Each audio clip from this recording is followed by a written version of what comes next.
For 15 years, our marriage was a perfectly charted coastline. I was a cartographer, a man who made sense of the world by drawing lines around it. And Lydia was an archivist. We were the keepers of records. We lived in a house that smelled of old paper and dust, a house where everything had a shelf, a label, and a place. Our life was a safe harbor. We were protected from the open ocean of uncertainty by a breakwater of shared habits. We knew the tides of each other's moods. I knew that at 7 p.m. she would switch to the lamp by the armchair. She knew that I needed the window cracked open 2 inches to sleep, regardless of the season. There was a profound beauty in this known geography. It was a life without shipwrecks. We floated in the calm, glassy waters of the doldrums. But a sailor cannot live in the harbor forever without forgetting what the sea is for. I began to look at Lydia and see a continent I had already fully explored. There were no blank spaces left on the map of her, no here be dragons, no mystery, just the safe, flat land of the known. 2. The fog bank. The drift didn't happen in a storm, it happened in the fog. I started to feel a terrible restlessness in the quiet evenings. The silence of the house, once a comfort, began to sound like the ringing in my ears after a loud noise.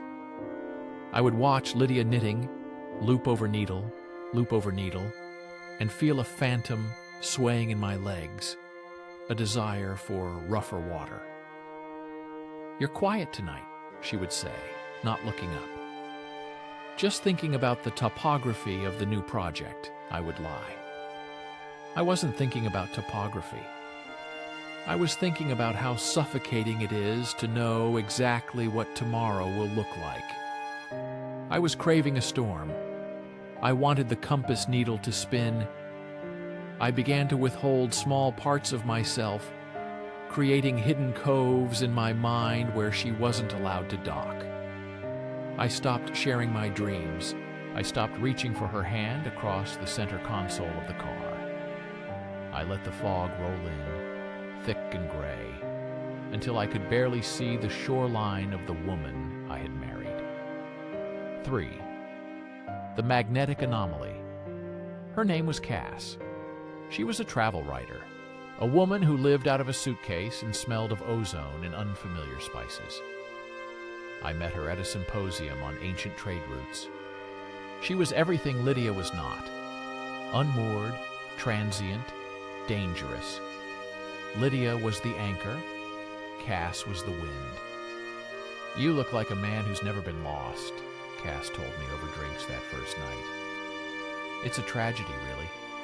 You can't find anything new if you always know where you are." It was a seduction of philosophy, before it was a seduction of the body. She offered me a different map, one without grids or rules. The affair began as a desperate attempt to feel the motion of the waves again. When I was with Cass, I felt the adrenaline of navigation without instruments. We met in hotels that felt like transit zones, places with no history. The sex was urgent, a way to prove I was still alive, still capable of conquering new territory. I told myself I wasn't hurting Lydia. I told myself I was just taking a small boat out for a night sail, that I would always return to the harbor. Ifu. Smuggling. The double life is a smuggler's trade. You are constantly moving contraband emotions across a heavily guarded border. I became an expert at reading the currents. I knew exactly how to navigate the transition between Cass and Lydia. I would scrub the salt spray of the affair from my skin in the gym shower. I would invent elaborate logbooks of my time. Fake meetings, delayed trains, imaginary research trips. But the exhaustion was distinct. It was the fatigue of someone constantly checking the horizon for storms. I had to keep two distinct versions of reality in my head. In one, I was the devoted husband, repairing the deck. In the other, I was the reckless explorer burning the map. I would come home to Lydia's warm, dry stability and feel a wave of nausea. Her trust was a flat, calm sea, and I was polluting it.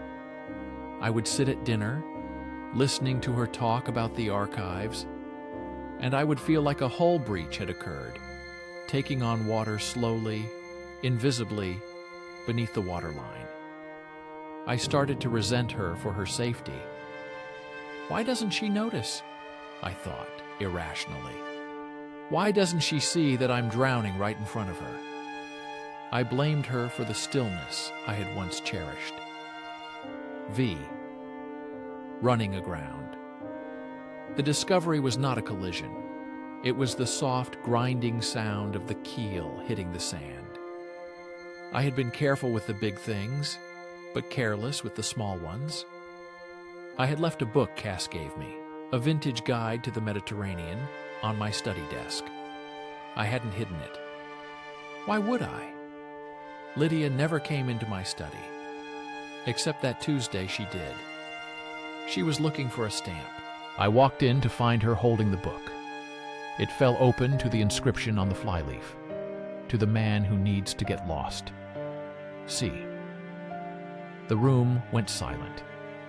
It was the silence of the deep ocean, where the pressure is immense.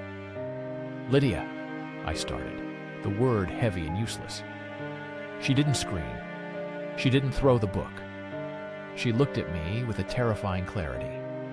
It was the look of a lighthouse keeper who realizes the light has gone out and the ship is already on the rocks.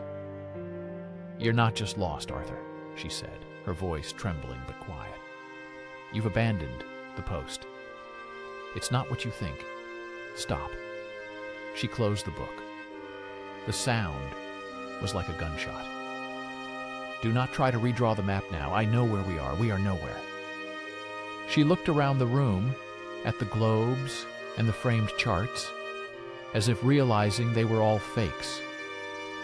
I was your North Star, she whispered, and you decided to navigate by a falling star instead.